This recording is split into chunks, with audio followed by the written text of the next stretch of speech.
በዛሬው የመለኛ ቪዲዮ የድንች ሾርባ እንዴት እንደምታዘጋጁ አሳያችኋለሁ። ዛሬ የምናዘጋጀው የድንች ሾርባ ለ5 ሰው የሚበቃ ሲሆን ነገር ግን እናንተ በዛ አርጋችሁ ማዘጋጀት ከፈለጋችሁ የግብአት መጠኑን ከፍ ማድረግ ትችላላችሁ።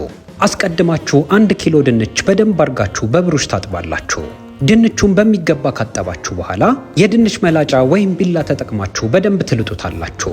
እያንዳንዱን ድንች በሚገባ ከላጣችሁ በኋላ አነስ አነስ አርጋችሁ ትከትፉታላችሁ። ድንቹን ከትፋችሁ ውጪ ላይ የምታቆዩት ከሆነ ቶሎ የመጥቆር ባህሪን ያመጣል። ስለዚህ ጎድጓዳ ሳህን ውስጥ ውሃ ትጨምሩና የምትከትፉትን ድንች እዛ ውስጥ ማድረግ ትችላላችሁ። ድንቹን እዚህ ጋር ከፈለጋችሁ አንዴ ለቅለቅ ማድረግ ትችላላችሁ። ይህም ላዩ ላይ የሚገኘውን ተጨማሪ አሰር ያስወግድላችኋል። አሁን ደግሞ ከድንቹ ውጪ የአትክልት ግብአቶቻችንን እንከትፋለን። 6 ፍሬ ነጭ ሽንኩርት በቀጫጭኑ ትከትፋላችሁ። ከነጭ ሽንኩርቱ ሌላ የባሮ ሽንኩርት ተጠቅሜያለሁ። የባሮ ሽንኩርት መጠቀም ካልፈለጋችሁ ችግር የለውም። የባሮ ሽንኩርቱን ስርና ቅርንጫፍ ለይታችሁ ታወጣላችሁ። ታዲያ ቅርንጫፉን ትጥሉታላችሁ ማለት አይደለም። ከዚህ በፊት ያሳየኋችሁ የተለያዩ የኑድል አይነቶች ላይ መጠቀም ትችላላችሁ። አሁን የባሮ ሽንኩርቱን ለሁለት ሰነጥቁትና ምስሉ ላይ በምትመለከቱት መሰረት ውስጡን እየከፈታችሁ በደንብ በውሃ ታጥቡታላችሁ።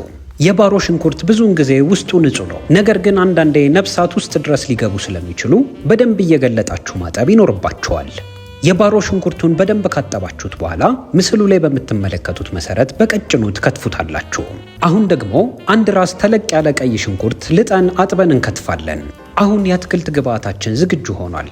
የማብሰያ ጠረጴዛችንን እናጸዳና ሰፋ ያለ ድስት ላይ 5 የሾርባ ማንኪያ ዘይት እናግልና የባሮ ሽንኩርቱን አስቀድመን ጨምረን ትንሽ እንጠብሰዋለን። የባሮ ሽንኩርቱ ተጠብሶ ልክ ቀለሙን መቀየር ሲጀምር ከትፈን ያዘጋጀነውን ቀይ ሽንኩርት ደግሞ ጨምረን በከፊል እንጠብሰዋለን። ቀይ ሽንኩርቱን ጨምራችሁ ለተወሰነ ደቂቃ ከጠበሳችሁት በኋላ ልክ ቀለሙን መቀየር ሲጀምር ደግሞ ነጭ ሽንኩርቱን ጨምራችሁ ማማሰላችሁን ትቀጥላላችሁ። ይህን የሾርባ አይነት ቀለል ያለ እራት በልታችሁ ለመተኛ ስታስቡ ብታዘጋጁት እመክራችኋለሁ። ከእራትነት በተጨማሪ ጉንፋን ከያዛችሁና የብርድ ወቅት ብትጠቀሙት የበለጠ ተመራጭ ነው። የሽንኩርት ግብአቶቹን ጨምራችሁ ልክ መጠበስ ሲጀምር 1.5 ሊትር ውሃ ትከልሳላችሁ።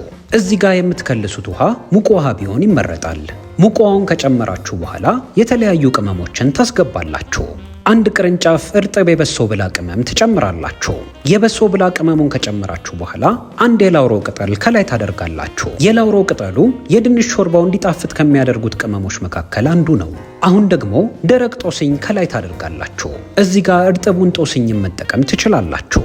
ከእርጥብ ቅመሞቹ በተጨማሪ የተፈጩ ቅመሞችን እንጨምራለን። 1 የቡና ማንኪያ የተፈጨ የሮዝመሪ ዱቄት፣ 1 የቡና ማንኪያ የተፈጨ ቁንዶ በርበሬ እና ግማሽ የሾርባ ማንኪያ ጨው ጨምራችሁ በደንብ ታማስሉታላችሁ። ቅመሞቹን ጨምራችሁ በማማሰያው በደንብ ከቀላቀላችሁት በኋላ ከትፋችሁ ያዘጋጃችሁትን ድንች ከላይ ትጨምራላችሁ። ድንቹን ከላይ ከጨመራችሁ በኋላ የተወሰነ ታማስሉትና ትከርኑታላችሁ። የሮዝመሪ ቅመም እንዴት እንደሚዘጋጅ መማር ከፈለጋችሁ እዚሁ ገጻችን ላይ ታገኛላችሁ። ከሮዝመሪው በተጨማሪ የተለያዩ የፈረንጅ እንዲሁም ያበሻ ቅመሞችን በቤት ውስጥ እንዴት በቀላሉ ማዘጋጀት እንደምትችሉ እዚሁ ገጻችን ላይ አስቀምጠንላችኋል። የላውሮ ቅጠል የት ይገኛል ብላችሁ ስትጠይቁኝ ለነበራችሁ ቅጠሉን እንደ ጃፓን ገበያ ያሉ ትልልቅ ጉሊቶች ላይ በሰፊው ታገኙታላችሁ። እንዲሁም የተለያዩ ደረቅ ቅመሞችን ለመፍጨት ከፈለጋችሁ እዛው ጃፓን ገበያ ላይ በሰፊው በርካሽ ታገኛላችሁ። ድንቹን ውሃ ውስጥ ጨምራችሁ ውሃው ልክ መፍላት ሲጀምር ድስቱን የተወሰነ ከፈት ታደርጉታላችሁ።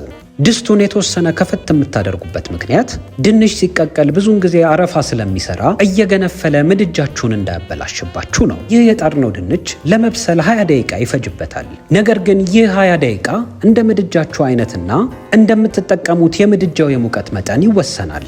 ድንቹን ለ15 ደቂቃ ያህል ከቀቀላችሁት በኋላ የላውሮ ቅጠሉን ነጥላችሁ ታውጡታላችሁ። ነገር ግን የበለጠ ጠንከር ያለ ጣዕም እንዲኖረው ከፈለጋችሁ የላውሮ ቅጠሉን እስከ መጨረሻው ማቆየት ትችላላችሁ። የላውሮ ቅጠሉን ካወጣችሁት በኋላ ለተጨማሪ 5 ደቂቃ ድንቹን ትቀቅሉታላችሁ። ድንቹን ለ20 ደቂቃ ከቀቀላችሁ በኋላ እሳቱን ሙሉ ለሙሉ ታጠፋላችሁ። እሳቱን ካጠፋችሁ በኋላ ለተወሰነ ደቂቃ ድንቹ እንዲቀዘቅዝ ትተውታላችሁ። ድስቱ ሙሉ ለሙሉ ከበረደላችሁ በኋላ የእጅ መፍጫ በመጠቀም ድንቹን በደንብ አርጋችሁ ትፈጩታላችሁ።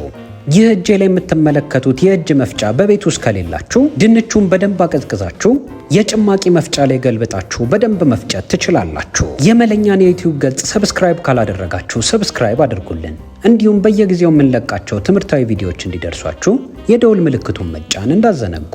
የተለያየ የፈረንጅ እንዲሁም የአበሻ ምግቦችን መማር የሚፈልጉ ወዳጅ ዘመድ ጓደኞች ካሏችሁ ይህን የመለኛ ገጽ አጋሩልን።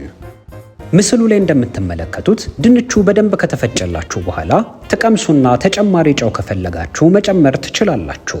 አሁን እንደ አማራጭ 3 የሾርባ ማንኪያ እርጎ ከላይ እንጨምራለን። እርጎ ላዘጋጃችሁት ሾርባ ከቆንጆ ጣዕም በተጨማሪ ወፈርና ለስለስ እንዲል ያግዘዋል። ነገር ግን እርጎ አለመጨመር ከፈለጋችሁ ብቻውንም ቆንጆ ጣዕም አለው። 3 የሾርባ ማንኪያ እርጎን ከጨመራችሁ በኋላ ምድጃችሁን የመካከለኛ ሙቀት ላይ ታደርጉትና በእንቁላል መምቻ በደንብ እያማሰላችሁ ታሞቁታላችሁ። እርጎ በቤት ውስጥ እንዴት እንደሚዘጋጅ መማር ከፈለጋችሁ ከዚህ በፊት ያሳየኋችሁን ቪዲዮ ተመልከቱ። እርጎውን ጨምራችሁ ካማሰላችሁት በኋላ ሾርባው ልክ መፍላት ሲጀምር እሳቱን ሙሉ ለሙሉ ታጠፉታላችሁ። አሁን የድንች ሾርባችን ዝግጁ ሆኗል። አሳምረን እናቀርባለን። ሾርባውን ለማቅረብ ጎድጓዳ ሳህን ተጠቀሙ። እንዲሁም ሾርባው ሲታይ እንዲያምርና ቆንጆ ጣዕም እንዲኖረው ከላይ የወይራ ዘይት አፍስሱበት። የወይራ ዘይቱ ግዴታ አይደለም፣ ከሌላችሁ ባዶውንም ማቅረብ ትችላላችሁ። እኔ ከሾርባው ጋር እንደ ማባያ እንዲሆነን በገበታ ቂቤና በነጭ ሽንኩርት ዱቄት የተጠበሰ ዳቦ እንዲሁም በቀጭኑ ተከትፎ የተጠበሰ የድንች ጥብስ አቅርቤያለሁ። የነጭ ሽንኩርት ዱቄት እንዴት እንደሚዘጋጅ መማር ከፈለጋችሁ እዚሁ ገጻችን ላይ ታገኙታላችሁ። ከዳቦና ከድንች ጥብሱ በተጨማሪ ከዚህ የሾርባ አይነት ጋር ድርቆሽ ማቅረብ ትችላላችሁ። የድንች ሾርባ እንግዲህ እንዲህ ነው የሚዘጋጀው። በመለኛ ገጽ ሌላ እንድናሳያችሁ የምትፈልጉት ማንኛውም የምግብ እንዲሁም የመጠጥ አይነት ካለ አስተያየት መጻፊያው ላይ ጻፉልኝ። የመለኛን የዩቲዩብ ገጽ ሰብስክራይብ ማድረግ እንዳዘነጉ። ሰብስክራይብ ካላርጋችሁ ደግሞ በየጊዜው የምንለቃቸው ትምህርታዊ ቪዲዮዎች እንዲደርሷችሁ የደውል ምልክቱን መጫን እንዳዘነጉ። የዛሬውን ቪዲዮ ስለተከታተላችሁ ከልብ እናመሰግናለን።